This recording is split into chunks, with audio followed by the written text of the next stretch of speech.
Básicamente se trata sobre la prevención de caries, prevención de enfermedades periodontales, conocer cuáles son los mecanismos de eliminación de cálculo, colocación de sellante, colocación de flúor, etc. Bien, pero para hablar de prevención tenemos que tener unos conceptos. ¿Qué tipo de concepto debemos tener? ¿Ya? Podemos decir que el concepto de prevención no corresponde a una sola categoría única. Por el contrario, refleja diferentes visiones de la realidad social imperantes en momentos determinados. Normalmente, la prevención significa, como su palabra lo dice, prevenir. Pero para poder hablar de prevención hay que tener conocimiento en las ciencias médicas, nutrirse de conocimiento. Pero ¿qué tipo de conocimiento? Conocimiento de la naturaleza humana, de la sociedad y del pensamiento. ¿Por qué? Porque eso nos ayuda de pronto a actuar frente a los problemas de salud y enfermedad que se presenten hoy en día. Además, establece causas o conocer los detalles de su doble carácter biológico y social. Es decir, cuando ustedes como de punto de vista de auxiliares o futuros auxiliares en salud oral, ¿qué es lo que hacen cuando se presenta para prevenir? No solamente es la aplicación de sellante, la aplicación de flúor o hacer profilaxis, tiene que hacerlo desde el punto de vista epidemiológico, es decir, hacer charlas, insinuarle al paciente o cambiar ese pensamiento que a veces tiene el paciente de no tratarse sus dientes o de cuidarse su salud bucal.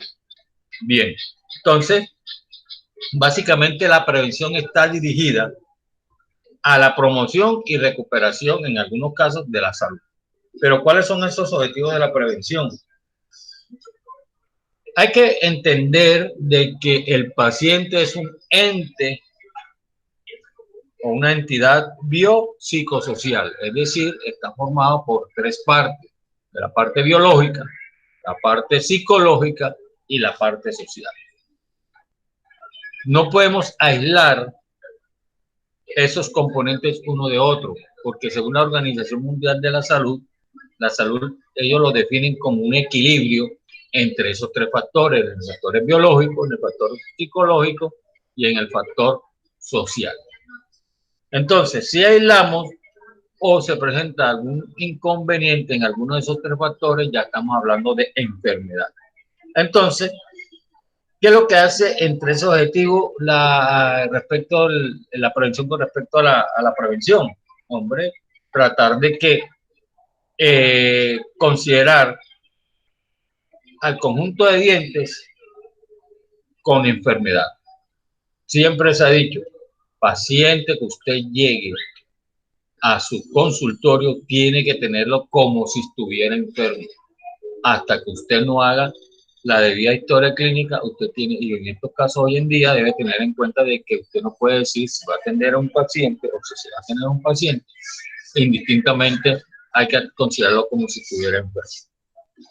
Ahora, dentro de esos objetivos también hay que tener en cuenta las condiciones físicas y emocionales y ambientales del paciente.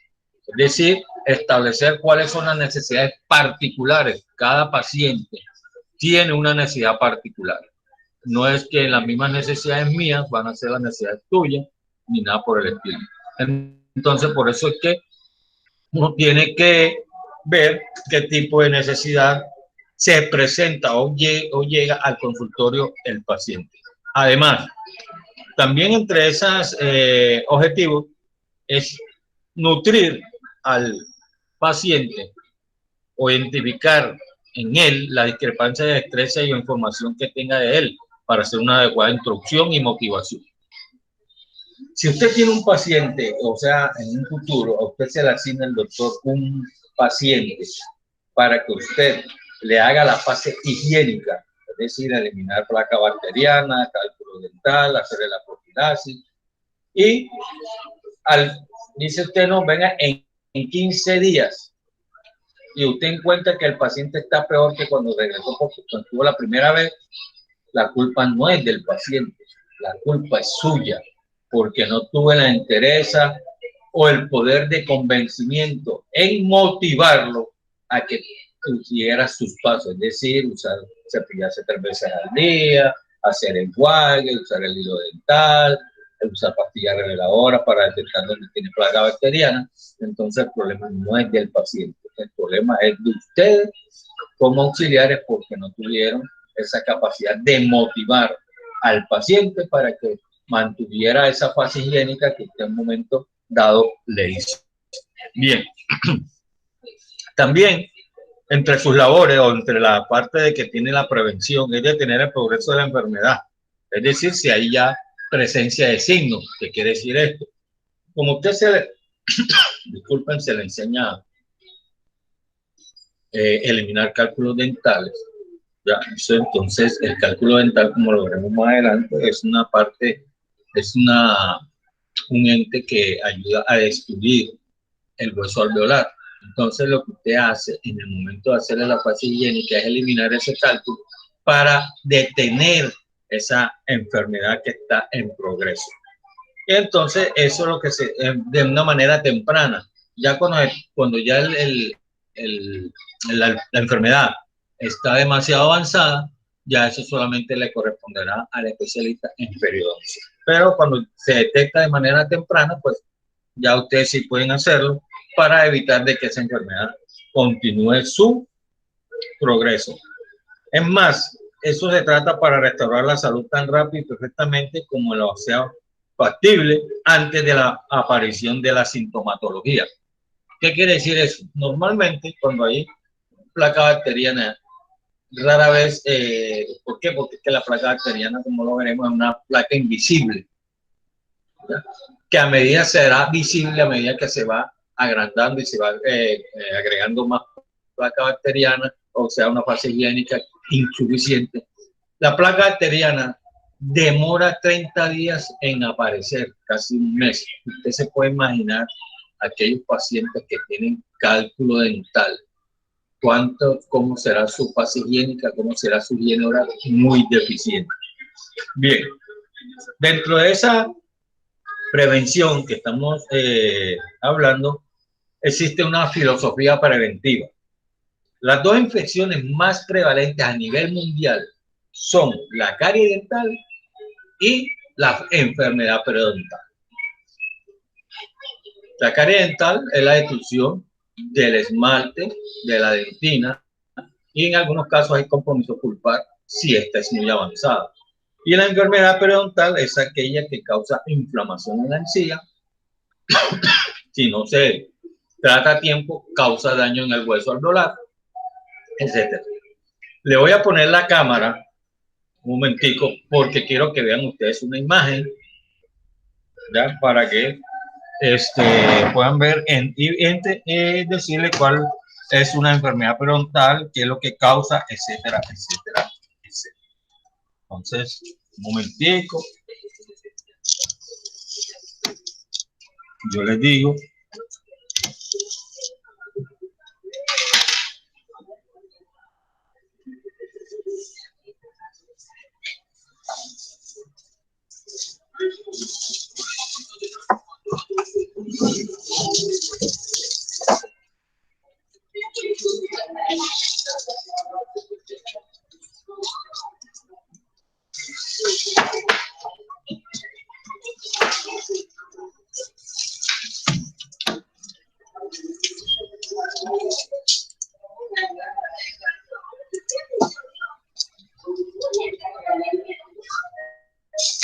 ¿Qué están viendo? A ver, Juliana. Sí, profesor. Sí, bueno. Vamos a hablar normalmente, aquí creo que para que identifiquen cómo es un diente sano. Un diente sano tiene su hueso alveolar, su encía de color rosado pálido, no hay presencia de inflamación en ella, no hay problema en que si hablamos de caries, no hay puntos negros porque realmente la caries obtura. Y vean, esto es un diente en su estructura y su sostenimiento está totalmente sano. Aquí, en esta segunda parte, vemos ya pérdida del hueso alveolar, una disminución de la encía. Normalmente a veces la gente dice, no, que el diente está creciendo. No, el diente no crece. Si este molar, que normalmente tiene exactamente como 18.5 milímetros de largo, no, el hecho de que haya pérdida ósea no significa que el diente está creciendo, simplemente se está desnudando, es el soporte óseo, o si no, más de la corona anatómica que tiene el diente, y entonces como pueden ver la diferencia, esto está normal y esto está enfermo. Pero el diente sigue teniendo la misma que esta. Aquí podemos ver lo que es una caries. ¿Ya? La caries puede afectar solamente a veces el esmalte, esta parte blanca que vemos aquí, la dentina, que es la parte amarilla, y cuando ya hay compromiso pulpar. Normalmente cuando hay compromiso pulpar, se origina a nivel del ápice del diente unas pequeñas infecciones periapicales. Ya cuando un diente tiene este tipo de caries, ya hay que hacer tratamiento de conducto, es decir, eliminar toda esta pulpa dañada, enferma, y reemplazarlo por otro material termoplástico dentro de esos canales radiculares.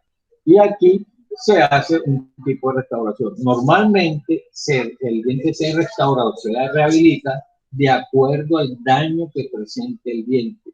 En este caso se puede hacer ya un tratamiento de conducto y una restauración en resina. Pero si tuviera una destrucción muy masiva, ya entonces la rehabilitación sería de otra manera. Aquí vemos lo que yo le decía, primero era la carie, entonces la enfermedad periodontal. Como pueden ver, aquí está un diente sano, aquí comienza a formarse placa bacteriana. En esta fase es donde ustedes trabajan, en esta y en la segunda, en estas dos donde usted trabaja, porque aquí eliminar la placa bacteriana es como una simple profilaxis. Ahí ¿cómo es? En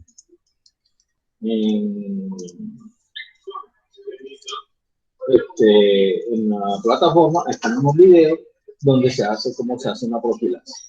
Como pueden ver aquí, está iniciándose la placa bacteriana, causando una pequeña inflamación en la encía. Si no se trata, nos saltamos acá, donde el cuadro clínico empeora, comienza a haber pérdida del soporte del diente. Si no se trata a tiempo y se sigue avanzando, pasa a esta fase, donde ya comienza a manifestarse, hay más pérdida ósea en el diente y comienzan a aparecer bolsas y van perdiendo. ¿Y qué sucede?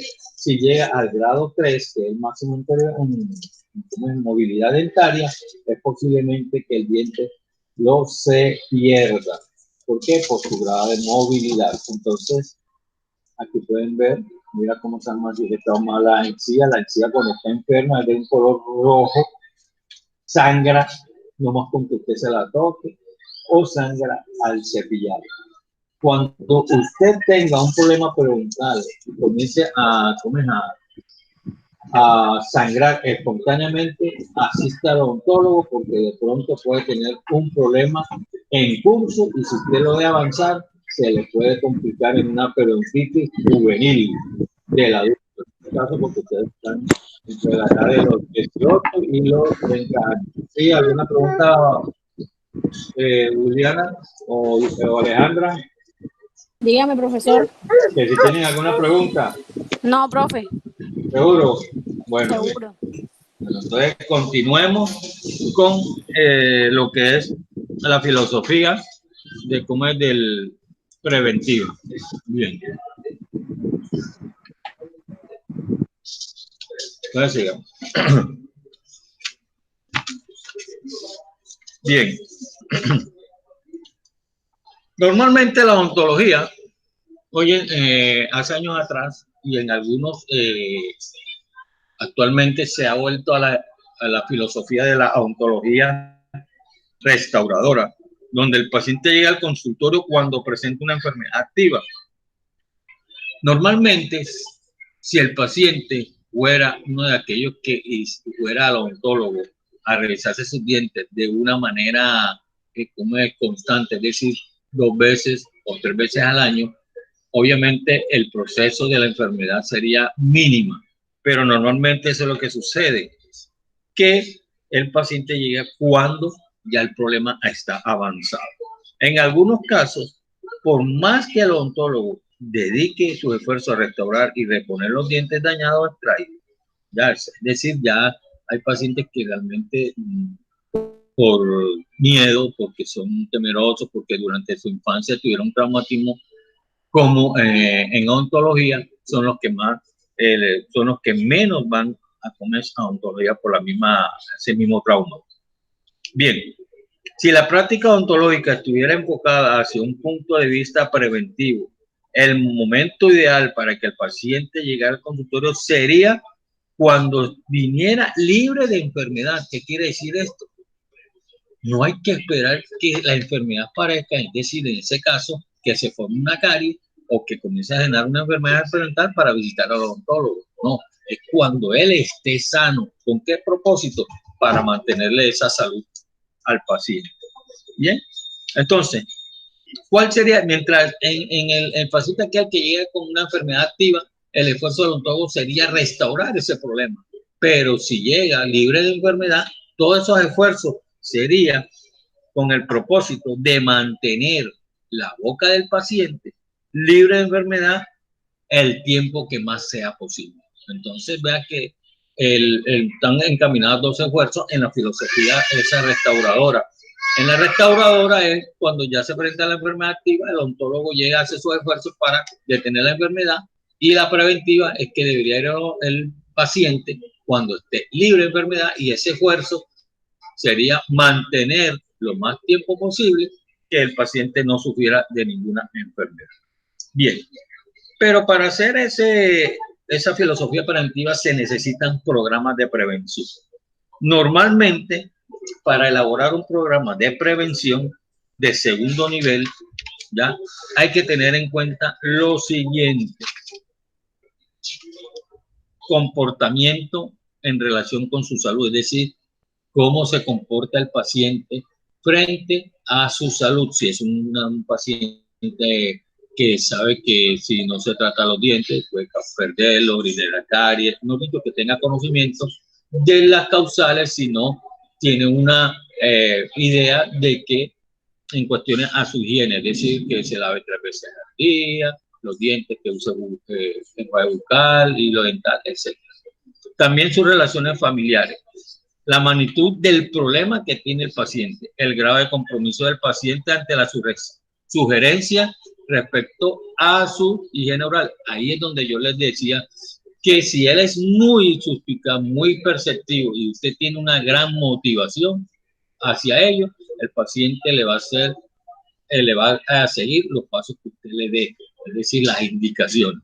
Mientras tanto, no, también ofrecerle las alternativas que se le puede ofrecer, capacidad económica, y muy importante es analizar el costo-beneficio de las medidas que se piensan implementar.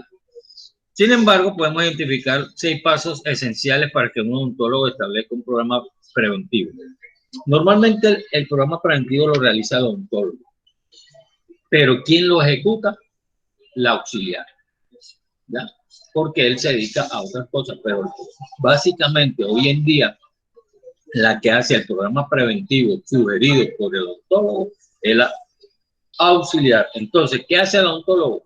Comienza, identifica y precisa el problema. ¿En qué momento identifica y precisa el problema? Cuando está haciendo la historia clínica, que está revisando la parte intraoral del paciente. Segundo, observa la frecuencia con que se produce el comportamiento problemático, es decir, si el paciente es reincidente en su enfermedad periodontal, si es reincidente en la formación de caries, es decir, que no se cuida su diente. Tercero, especificar el objetivo de la intervención, es decir, por qué vamos a hacer esas fases higiénicas. Cuarto, incentivar para cambiar el comportamiento problemático, es decir, es donde usted hace mayor énfasis, vean, vamos a motivarlo, mira que esto y lo otro. Por eso decía que si usted hace una fase higiénica y a los 15 o 20 días viene para hacer la fase de mantenimiento, está peor que la primera vez, el culpable no es el paciente, sino por falta de motivación. El quinto, reforzar los avances logrados. Ahora, Si el paciente cumple con ustedes, obviamente usted lo que tiene que es reforzar lo que ha conseguido. Y el sexto, identificar la causa de un posible fracaso con el programa preventivo. Entonces, si fracasa el programa, usted tiene que ver en qué está fallando o en qué falló el odontólogo al decirle a usted, mira, haga esa fase de mantenimiento de esta manera. Entonces, hay que identificar cuáles son las causas cuando se fracasa en un tratamiento periodontal.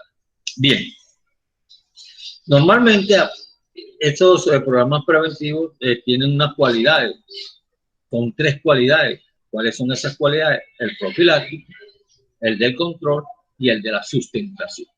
El profiláctico comienza cuando el individuo aún está sano, es decir, cuando llega a la consulta, usted ve que ese paciente tiene sus dientes sanos, que no tiene caries, que tiene una higiene excepcional, es decir, que no tiene plaga bacteriana, y usted puede verificar, hombre, este paciente es solamente para realizarle una profilaxis. Cuando llega a la segunda parte, que es el control, básicamente este programa detiene la enfermedad en el individuo enfermo, en que ha traspasado en el horizonte clínico de la enfermedad en el periodo de adaptación. ¿Qué quiere decir? Es cuando el paciente llega y ya tiene un problema periodontal. Y el último, el de la sustentación, básicamente se llama programa de mantenimiento. Es decir, que puede usted garantizarle al paciente, con la ayuda de él, que esta enfermedad vuelva a aparecer. Normalmente, cuando un paciente tiene ya una enfermedad periodontal muy avanzada y se logra restaurar y salvar esos dientes, son pacientes que son más susceptibles a que esa enfermedad pueda aparecer. Normalmente existen unos factores de riesgo, pero antes de saber qué son factores, cuáles son esos factores de riesgo, tenemos que saber qué es un factor de riesgo. El factor de riesgo se define como la probabilidad de que ocurra un evento en un periodo de tiempo específico. Es cualquier condición que influya sobre la aparición de un evento específico o la exposición a factores conocidos de riesgo a un individuo. Normalmente vamos a hablar de la caries, que es una enfermedad a nivel mundial. ¿Cómo se previenen las caries? Ya. Hoy en día, si tenemos un joven, un niño, un joven, un adulto libre de caries, ¿cómo podemos mantener este paciente libre de caries? Primero, usando flúor, aplicación de sellantes, haciendo fases higiénicas, usando una profilaxis, etc. Entonces, ¿cuál es lo que nos permite buscar las posibilidades para el mejoramiento de la situación? Conociendo en él la historia clínica, si tiene antecedentes familiares, porque hay pacientes que son muy susceptibles a la caries y a la enfermedad periodontal. Bien, normalmente existen unos factores de riesgo que actúan directamente sobre la mucosa, sobre la cavidad oral del paciente. Eso, y que causan en el diente una fase de desmineralización. Cuando hablamos de desmineralización, significa que el esmalte del diente ha perdido minerales que constituyen una causal de susceptibilidad en la formación de la caries. Por eso es que es necesario que el paciente, cuando sea muy susceptible a caries, asista con frecuencia al odontólogo para hacerle las fases de mantenimiento. Pero ¿cuáles son esos factores de riesgo que están relacionados directamente con el proceso local de la desmineralización? La cantidad de placa. Es decir, esa placa bacteriana que se forma durante esos 30 días, pero va a depender cuándo es de alto riesgo y cuándo es de bajo riesgo. Cuando hay gran cantidad de placa, ¿qué sucede? Hay también cantidad de bacterias cariogénicas. Dentro de esas bacterias cariogénicas está el Streptococcus mutans, que es una bacteria que tenemos todos. Les recuerdo y le hago este datito, nosotros tenemos 800 especies de bacterias. Ahora, ¿qué sucede con buenos días, señorita? Buenos días, profe. Buenos días, María Patricia Zoe Kruger. Normalmente, la caries es una enfermedad infectocontagiosa. ¿Qué quiere decir eso? Como hay gran cantidad de bacterias en la boca, y para que quede claro, cuando usted llega y besa o da besitos de una manera directamente en la boca de otra persona, y este o ese paciente o esa persona tiene un alto índice de caries, es posible de que usted también comience a tener esa susceptibilidad. ¿Por qué? Porque es una infección, es una enfermedad infectocontagiosa. Y cuando usted habla de contagio, significa que usted la puede, ¿qué? Recibir. Bien. Cuando hay poca cantidad, pues también hay pocas cantidades de bacterias cariogénicas. Entonces, el problema de que se forme caries es muy mínimo. El tipo de bacteria. Cuando hay un tipo de bacterias cariogénicas, ¿qué forman esas bacterias? Una placa pegajosa, disminuye el pH, producción prolongada de ácidos. Bien, normalmente para que nosotros no nos den caries tenemos que tener un pH básico. ¿Por qué? Porque existen esa Streptococcus mutans, que es una bacteria acidúrica y acidógena. ¿Qué significa acidúrica? Significa que forma ácidos, y acidógena, que puede vivir en medio ácido. Entonces, ¿qué sucede? Esa bacteria que se encuentra en cantidad ya va a producir una placa pegajosa, una disminución del pH y producción prolongada de ácidos. Esos ácidos son los que comienzan a, de un diente desmineralizado, a causar cavitaciones, es decir, hacer cavidades en el esmalte del diente. Normalmente, cuando hay pocas bacterias cariogénicas, pues la poca producción de ácidos, y hay un pH estable, es decir, que no hay tanto problema en la formación de caries. Bien, normalmente cuando usted se cepilla y llega y toma un bombombón y se lo llega a la boca, en menos de 5 minutos, ese pH básico que usted se ha tenido al cepillarse se convierte en un pH ácido. ¿Qué sucede? Se vuelve susceptible en los dientes a las caries. Bien, también hay que tener el tipo de dieta. ¿No? Por eso es que es importante uno llevar una dieta balanceada, no comer cosas que puedan, por lo menos aquellos que comen mucho dulce, ya que son, sobre todo el chocolate, esos causan una disminución en el pH, convirtiendo la boca en un mar de ácido, donde el diente se vuelve susceptible a que se forme caries. Si hay una tipo de dieta alta en carbohidratos, el pH baja, y entonces, ¿qué sucede?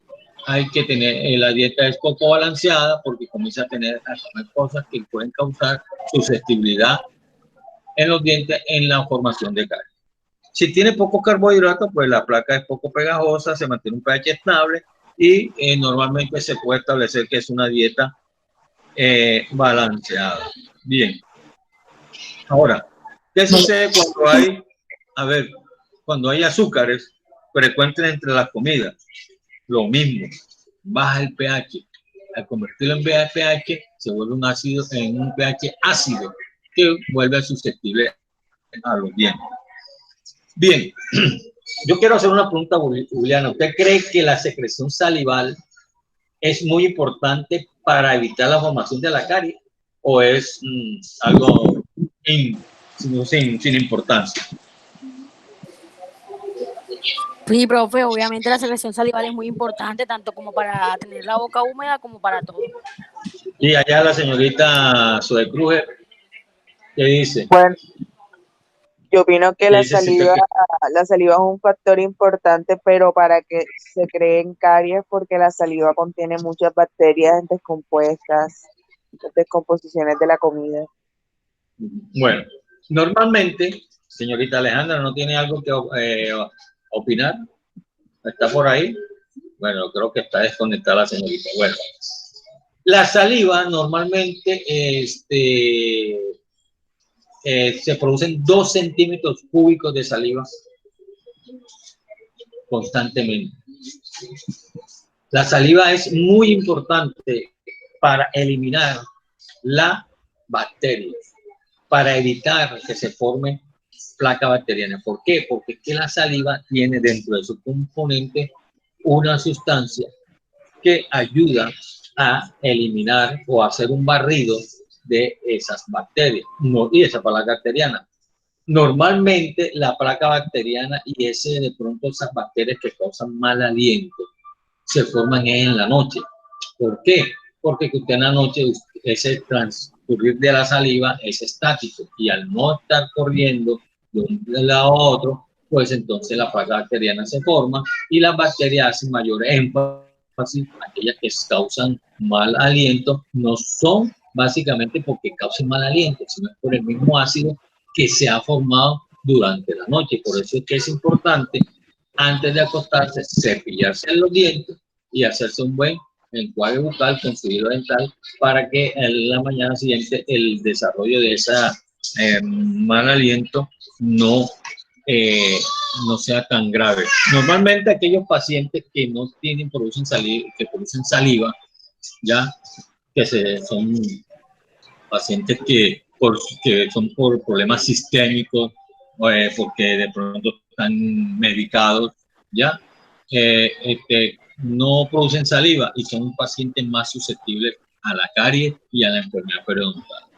El exceso ahí le voy a dar un tip, el exceso de formación de saliva se llama cialorrea.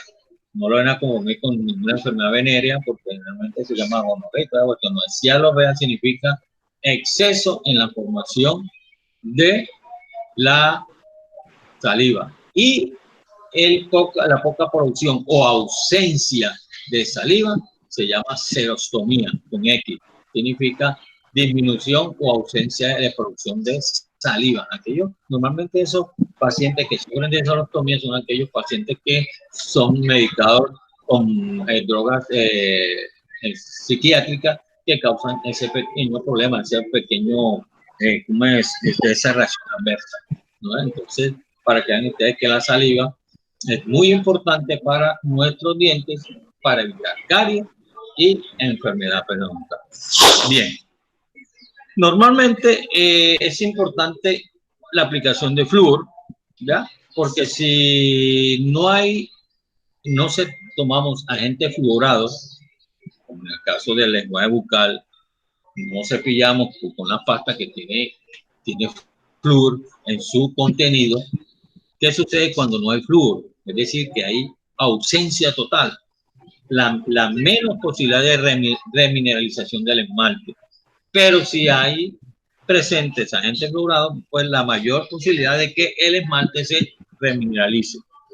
También en cuestiones de la factor socioeconómico. Normalmente, a veces ese factor socioeconómico influye muy severamente en la formación de la enfermedad periodontal.